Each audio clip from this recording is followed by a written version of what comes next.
Bonjour à tous, c'est Elodie de Dental. Dans cette vidéo, nous allons jeter un œil sur la toute dernière mise à jour de l'application Temporaries de Medit. Voici ici un cas au stade préopératoire avec une couronne sur son modèle.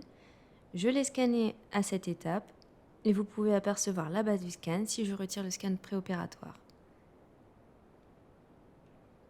Il y a également plusieurs scans de la dent préparée à différentes étapes. Nous allons maintenant démarrer l'application Temporaries située juste en haut. Cette mise à jour date donc de la semaine dernière. Vous avez 3 options. Celle-ci vous permet également de créer des bridges. Nous verrons comment préparer une couronne dans un instant, mais avant cela, nous allons voir les 2 autres modules. Le premier module permet de créer des restaurations avec les modèles de votre bibliothèque. Si vous avez un scan préopératoire et qui est dans la liste juste en bas, l'application n'utilisera pas de dents dans la bibliothèque. Elle utilisera plutôt le 3e module.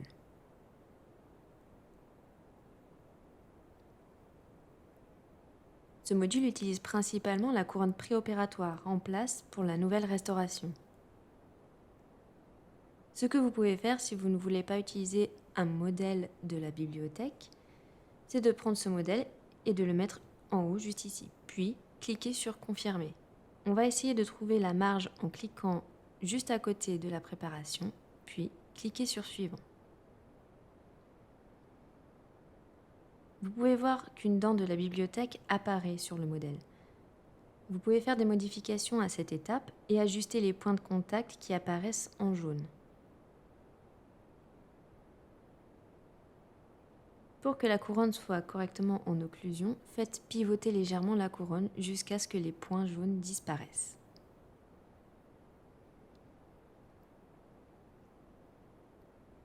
Une fois satisfait, cliquez sur Suivant et vous aurez un aperçu de la couronne que nous venons de créer. Comme dans la version précédente, vous avez la possibilité de sculpter la dent avec les différentes options et la dent est automatiquement adaptée à l'occlusion et aux dents adjacentes.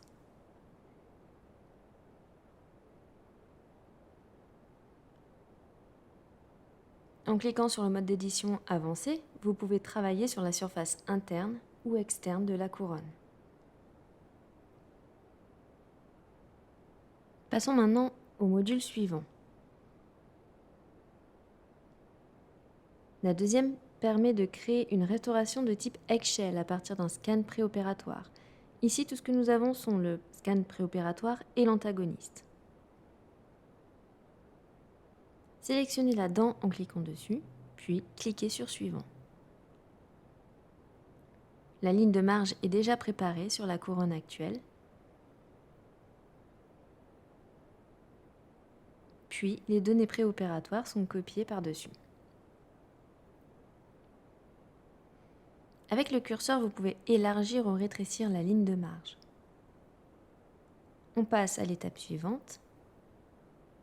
La couronne est créée par l'application, mais on peut voir qu'elle n'est pas exactement conforme à la préparation en dessous. C'est une copie de données préopératoires de la dentition originale.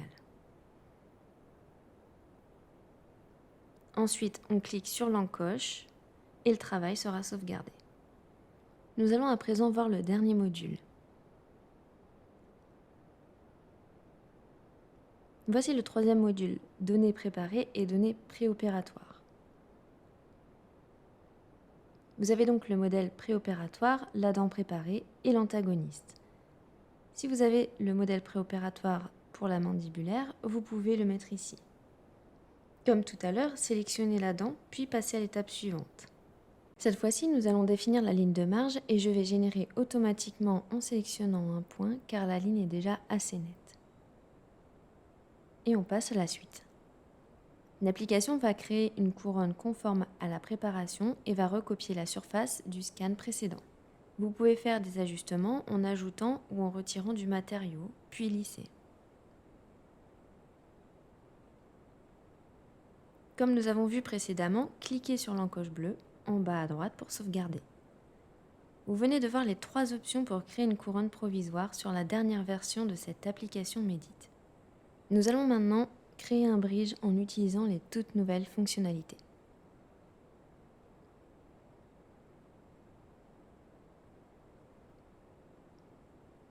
Voici l'exemplaire d'un scan avec des préparations et un espace pour un pontique.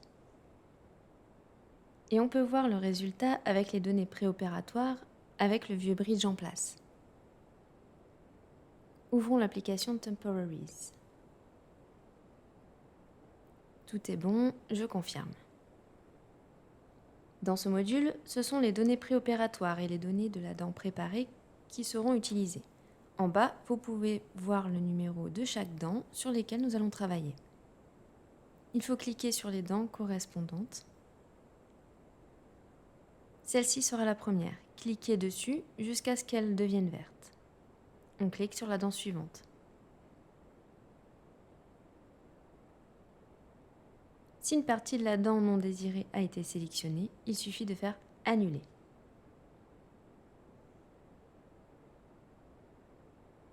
Si le problème persiste, utilisez les outils sur la droite. La brosse va suffire pour retirer les parties que nous ne souhaitons pas.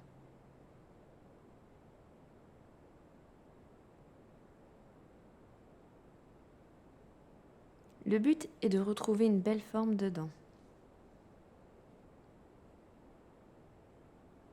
On passe à la dent suivante et on recommence la même opération. Ici aussi, je vais devoir désélectionner la partie dont je ne veux pas. Le logiciel sélectionne les deux dents car le bridge n'apparaît pas comme une dentition naturelle et les connexions ne sont pas bien délimitées sur la surface.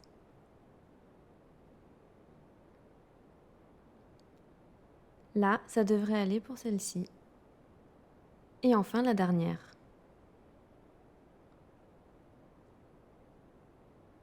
Bien, cliquez ensuite sur Suivant. Ici, on nous informe que les trous seront automatiquement remplis et que pour éditer le résultat, nous pouvons utiliser les outils pour sculpter à l'étape suivante. Cliquez sur Continuer. Nous allons à présent nous occuper de la 47 et définir la ligne de marge. Je vais essayer les lignes de marge automatiques dans les outils. Je clique ici et le résultat est plutôt satisfaisant. Je sélectionne la dent suivante. Même opération que la précédente. Vous pouvez vous aider à visualiser l'angle avec le petit graphique qui s'affiche quand on passe par-dessus, puis cliquez dessus. Je reprends légèrement ce point-là.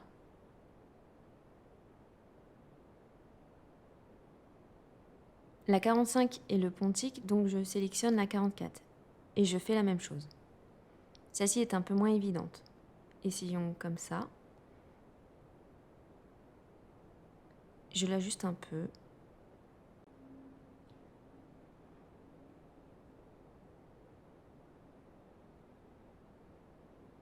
Et voilà, une fois que vos lignes de marche sont faites, cliquez sur Suivant.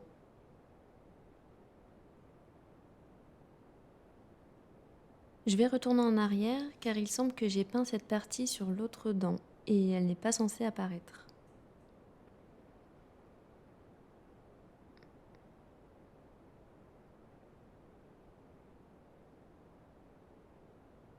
Nous y voilà. C'est ici. On voit bien cette partie en trop. Donc je vais juste effacer ce qui ne me convient pas.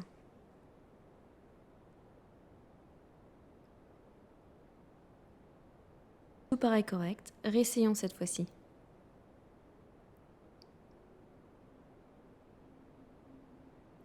C'est bien mieux comme ça.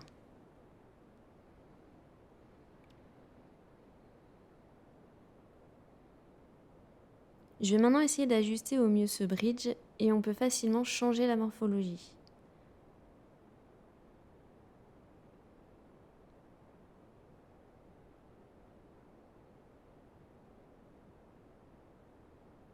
En rajoutant un peu de matériaux par ici, vous pouvez utiliser les outils pour sculpter situés sur la droite. Je vais juste élargir la brosse pour que ce soit plus facile.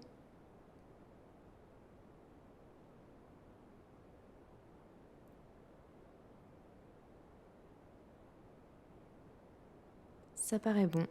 J'ai plus qu'à lisser cette partie.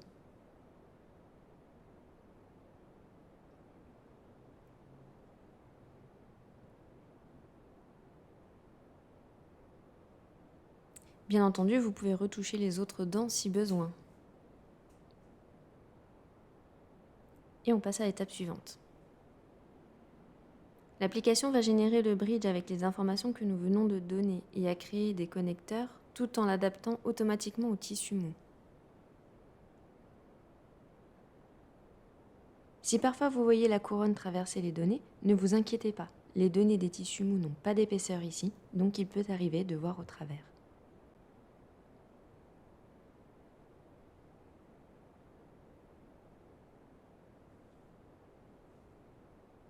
Je suis plutôt satisfaite de ce résultat. N'hésitez pas à revenir aux étapes précédentes pour faire vos ajustements si besoin. Vous pouvez également retoucher les connecteurs. En attrapant le connecteur, vous pouvez le déplacer où vous voulez.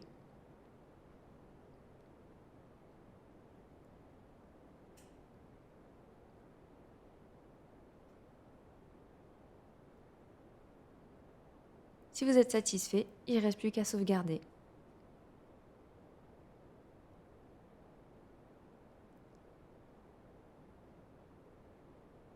Vous retrouverez votre bridge dans le fichier. Puis vous pouvez ensuite l'exporter pour l'envoyer en impression. Vous savez tout désormais sur la dernière version de l'application Temporaries. J'espère que ce tutoriel vous aura été utile et nous vous retrouvons très vite dans une prochaine vidéo.